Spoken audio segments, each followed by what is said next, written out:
Seniors, what you're about to hear may completely change the way you look at magnesium glycinate forever, because a shocking new supplement analysis has uncovered something doctors never expected. The very supplement millions of older adults swear by, the one that's supposed to calm your nerves, help you sleep, relax your muscles, and protect your heart, can actually turn into a nighttime disaster if you're making even one of 5 hidden mistakes. And here's the terrifying part. Almost 99% of seniors have no idea they're making these mistakes every single night. Researchers tracked adults over 60 and watched how their bodies responded in real time. They expected magnesium glycinate to help. Instead, they saw sudden spikes in nighttime stress hormones, drops in heart rate stability, electrolyte crashes that caused the heart to misfire, and a collapse in the brain's ability to shift into deep sleep. One doctor said the data looked like the body was trying to rest during an internal storm, like the supplement was fighting the nervous system instead of supporting it. Some seniors felt the impact immediately, waking up gasping at 2 or 3 a.m., feeling their heart thump harder than usual, or experiencing strange muscle twitches that weren't there before. Others didn't notice a thing until they realized they were waking up exhausted every morning, foggy, dehydrated, or even more anxious than before taking it.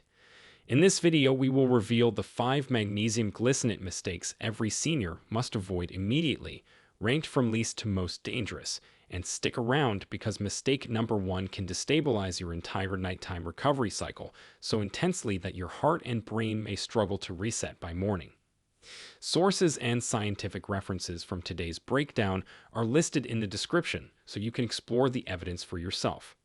Before we dive in, here's a quick question. Why did you start taking magnesium glycinate? For sleep, nerves, or muscle relief?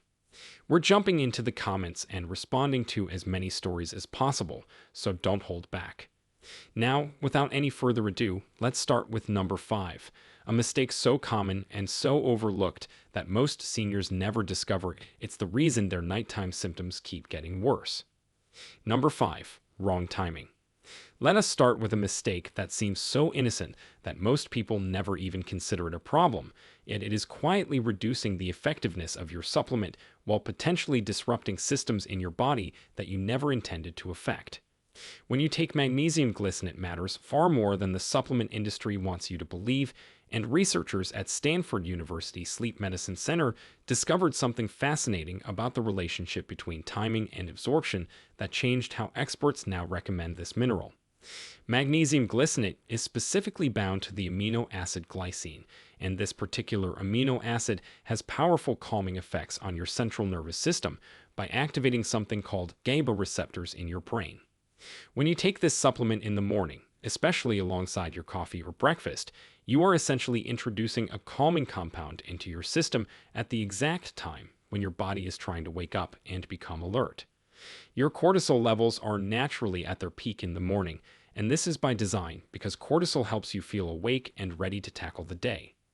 By flooding your system with glycine during this cortisol peak, you create a biochemical tug-of-war that leaves many people feeling groggy, unfocused, and unable to achieve the mental clarity they need for productive mornings. But the timing problem goes even deeper than just how you feel, because research published in the European Journal of Clinical Nutrition showed that magnesium absorption rates fluctuate throughout the day based on your circadian rhythm and digestive patterns. Your small intestine, which is where most magnesium absorption occurs, has periods of higher and lower activity that correspond to your natural sleep and wake cycles. Taking magnesium glycinate about 30 to 60 minutes before bedtime takes full advantage of these natural rhythms, while also allowing the glycine component to support your transition into restful sleep. If you have been taking your magnesium first thing in the morning, because that is when you remember to take your supplements, try shifting to an evening schedule and give it about 2 weeks to notice the difference. Many people report not only better sleep quality, but also improved daytime energy because they are no longer fighting against their own biology. The fix here is simple and requires no additional cost or effort, just a shift in your routine that could dramatically improve your results. This timing issue is important, but the next mistake involves something that could be literally flushing your supplement down the drain. Number 4. Food interference. What you eat when you take magnesium glycinate can make or break whether that supplement actually does anything meaningful in your body, and most people are unknowingly pairing their supplements with foods that create absorption disasters. A comprehensive study conducted at the Harvard School of Public Health examined how different dietary components interact with magnesium supplements, and the results revealed a complex web of interference that explains why so many people complain that their magnesium is not working. The biggest culprit is something you probably eat every single day without thinking twice about it, and that is foods high in calcium. Calcium and magnesium compete for the same absorption pathways in your intestines, and when both minerals are present at the same time, calcium almost always wins because your body prioritizes it for immediate use. This means that if you are taking your magnesium glycinate alongside a glass of milk, a bowl of yogurt, a calcium-fortified orange juice, or even a cheese-heavy meal, you could be blocking up to 50% of your magnesium from ever making it into your bloodstream. The research showed that even moderate amounts of calcium, around 200 milligrams or more, significantly impaired magnesium uptake in study participants. But calcium is not the only food component working against you, because high-fiber foods, while incredibly healthy for your digestive system and overall health, contain compounds called phytates that bind to magnesium and form insoluble complexes that your body simply cannot absorb. If you have been taking your magnesium supplement alongside a high-fiber breakfast cereal, whole grain toast, or a fiber-rich smoothie, you are essentially wrapping up that magnesium in a package your body cannot open no matter how hard it tries. The solution is not to avoid calcium or fiber, because both are essential for your health, and cutting them out would create bigger problems than the one you are trying to solve. Instead, researchers recommend creating a 2-hour window around your magnesium supplementation where you avoid high calcium and high fiber foods completely. Taking your magnesium glycinate on a relatively empty stomach or with a light snack that is low in both calcium and fiber will dramatically improve how much of that mineral actually gets absorbed and put to work in your body. Some people find that a small handful of nuts or a banana works well as a light companion to their evening magnesium dose, since neither interferes significantly with absorption. The key is being intentional about what goes into your stomach around the time you take your supplement, rather than just swallowing it whenever it is convenient. Now that you know when to take it and what not to eat with it, the next mistake involves how much you are actually putting into your body. Number 3. Dosage errors. Here is where things start to get serious, because the dosage mistake can swing in two very different directions, and both of them create real problems that extend far beyond simply not getting the benefits you expected from your supplement. Most people who take magnesium glycinate fall into one of two camps that are equally problematic in their own ways. Either they are taking far too little to make any meaningful difference in their health, or they are taking so much that they are overwhelming their body's ability to process and regulate this mineral safely. Research published in the American Journal of Clinical Nutrition established that the sweet spot for most adults falls somewhere between 200 and 400 milligrams of elemental magnesium per day. But here is where the confusion begins and where supplement companies are not always making things clear for consumers. When you look at a bottle of magnesium glycinate, you might see a number like 1,000 milligrams on the label, but that number refers to the total weight of the magnesium glycinate compound, not the amount of actual elemental magnesium you are getting. Magnesium glycinate contains roughly 14% elemental magnesium by weight, so a 1,000 milligram capsule of magnesium glycinate actually provides only about 140 milligrams of the magnesium your body can use. This mathematical confusion leads countless people to dramatically underdose themselves while thinking they are taking plenty, and then they wonder why they are not experiencing any benefits whatsoever. On the flip side, some people who understand this math decide to compensate by taking massive doses, sometimes exceeding 800 milligrams of elemental magnesium daily, and this creates an entirely different set of problems. Excessive magnesium intake can lead to digestive distress, including diarrhea and cramping, but more concerning is the potential for hypermagnesemia, a condition where magnesium levels in your blood become dangerously elevated.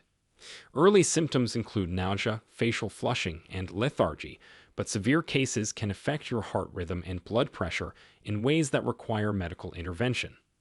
The solution is to read your supplement labels carefully and calculate the actual elemental magnesium content before determining how many capsules you need to take. Most people do well starting with around 300 milligrams of elemental magnesium and adjusting based on how they feel over the course of several weeks. Getting the dosage right is crucial, but the next mistake could be neutralizing everything you were trying to accomplish.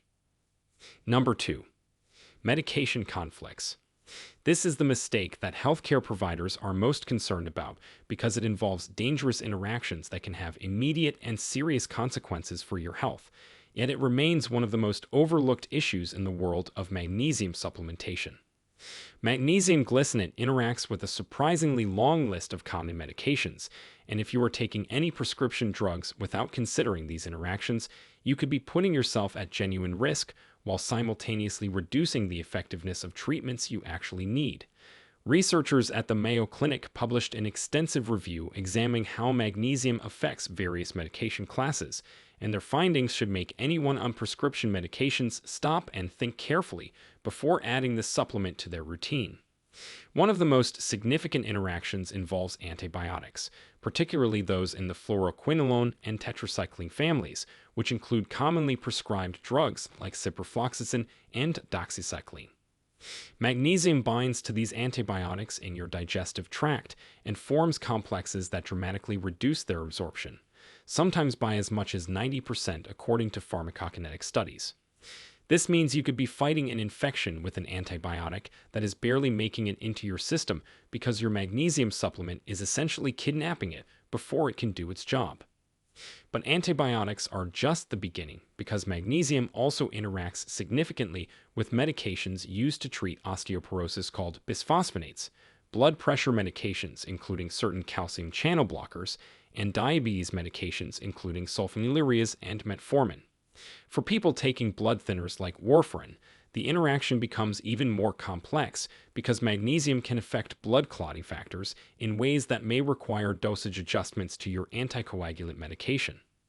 The solution requires a bit more effort than the previous mistakes we discussed because it involves having an honest conversation with your doctor or pharmacist about your full supplement regimen before you start taking magnesium glycinate. If you are already taking it alongside medications, do not stop anything suddenly, but instead schedule an appointment to review potential interactions. In many cases, the solution is simply timing your medications and supplements several hours apart to prevent them from competing in your digestive system, but some interactions may require more careful management under medical supervision. Medication interactions are serious, but the number one mistake on this list is something that catches even the most health-conscious people completely off guard. Number 1. Ignoring kidney function. This is the mistake that shocked researchers and the one that has the potential to cause the most significant long-term damage to your health, yet it remains virtually unknown among the millions of people taking magnesium glycinate every single day. Your kidneys are responsible for regulating magnesium levels in your body by excreting excess amounts through your urine, and when your kidney function is compromised in even minor ways that you might not be aware of, magnesium can accumulate in your blood to dangerous levels faster than you would ever expect. A landmark study published in the Journal of Clinical Medicine examined patients who developed hypermagnesemia while taking what are considered normal supplemental doses of magnesium, and the common thread among virtually all of them was some degree of reduced kidney function that had never been diagnosed or addressed. Here is the truly frightening part of this research.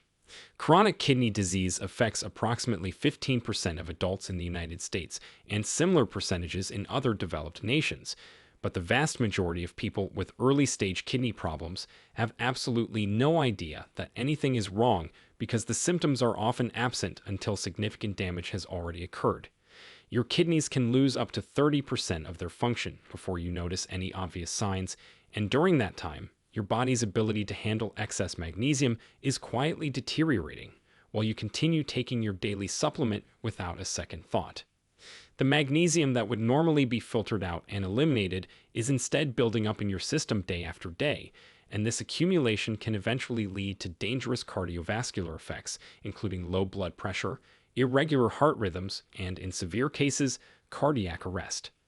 The risk factors for reduced kidney function include diabetes, high blood pressure, heart disease, family history of kidney problems, being over the age of 60, long-term use of certain medications, including common painkillers like ibuprofen, and obesity.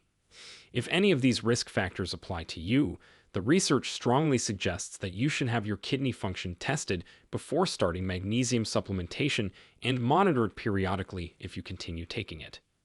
The good news is that a simple blood test measuring your creatinine levels and calculating your estimated glomerular filtration rate can give you and your doctor a clear picture of how well your kidneys are functioning and whether magnesium supplementation is safe for you.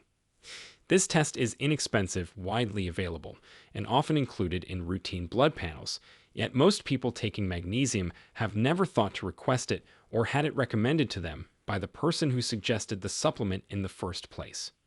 The solution is straightforward, but requires you to take action.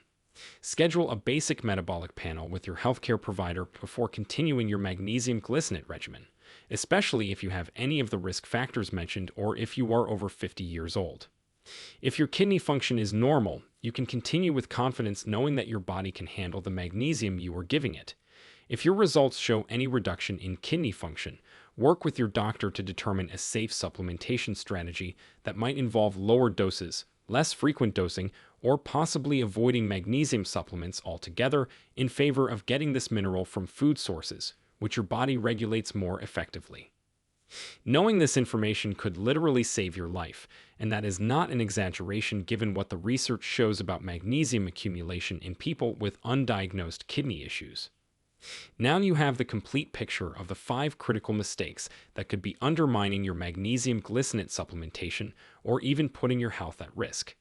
The beautiful thing about this information is that every single one of these mistakes is completely fixable once you know what to look for and what changes to make. Start by shifting your timing to the evening hours. Create a buffer zone around your supplement where you avoid calcium and high-fiber foods. Double-check your dosage to make sure you are getting the right amount of elemental magnesium. Review any medications you are taking for potential interactions. And most importantly, get your kidney function checked to make sure your body can safely handle the magnesium you are giving it. These simple steps will transform your supplementation routine from something that might be working against you into a powerful tool for better sleep, reduced anxiety, improved muscle function, and overall health. If you found this video helpful and want to see more content like this breaking down the science behind the supplements and health practices that actually matter, make sure to hit that subscribe button and turn on notifications so you never miss a video. Thank you so much for watching, and I will see you in the next one.